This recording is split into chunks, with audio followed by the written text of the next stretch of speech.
ভাই এরকম করতেছেন কেন? কি করব আপনার ভাই? আমাকে কোন নষ্ট করবেন? আমি তো কিছু করি না আপনাদের সাথে। আপনারা কেন এরকম? বেয়াদবের দলে না। আমার কাস্টমাররা কতটা প্রিমিয়াম দেখেন। কতটা প্রিমিয়াম ভাই বলেন একটু শুনি। নিজেদের মধ্যে করে টাকা দিচ্ছে, নিজেরা নিয়ে নিচ্ছে। তাহলে ভাই আপনি এখনো বাঙালি চিনেন নাই। ঠিক 2 দিন পর সেলই করব না ভাই, আমি বন্ধ রাখি, কেক সেল করব না। 2 দিন আগে কাস্টমাররা ছিল প্রিমিয়াম, কিন্তু এখন দূর ভাই, আপনারা এরকম করলে কেমন দোকানদারি করব বলেন ভাইয়া প্লিজ।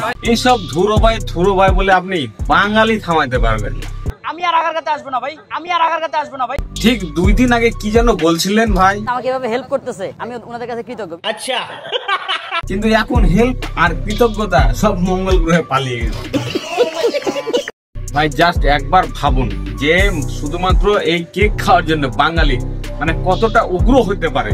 এই যে মানুষগুলো দাঁড়িয়ে আছে অসহায়, নর নারী শিশু, কতদিন এরা খায়নি।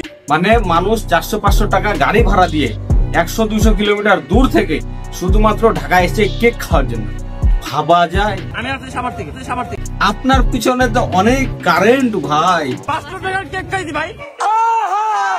সাভার তো অনেক কাছে ভাই, কিন্তু অন্য বিভাগ থেকে মানুষ ঢাকায় এসছে শুধুমাত্র ভাইরাল কেক খাওয়ার জন্য। চিন্তা করেন, আমার বোন বরিশাল থেকে আসছে। সব পাগলের খেলা। তা আপা আপনি কি এই ভাইরাল কেক খেতে এসছেন নাকি নিজে ভাইরাল হতে এসছেন? আমি হইতে আসবো কেন?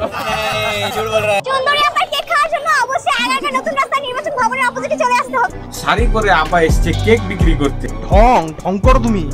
আবার নিজেই নিজেকে সুন্দরী ঘোষণা করে দিয়েছে। মনে হচ্ছে আমাকে দেখার উদ্দেশ্যে নাকি আসে। আপনার এত রূপ বেয়ে পড়ছে, আপনাকে তো ওয়ার্ল্ড হেরিটেজ সেন্টারে রাখা উচিত। তারপর না হয় টিকিট কেটে আপনাকে দেখবো। একবার খেলে গ্যারান্টি দিচ্ছি জীবনও ভুলবেন না। না ভাই, আমরা মনে রাখতে চাই না।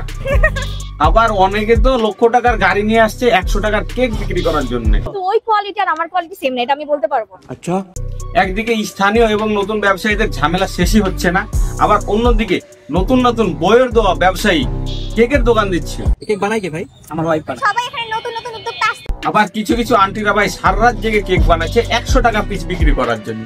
কালকে সারা রাত ধরে আমি 21টা কেক বানাই। কি বলেন খালা, একটুও ঘুমাননি? ঘুমাইনি।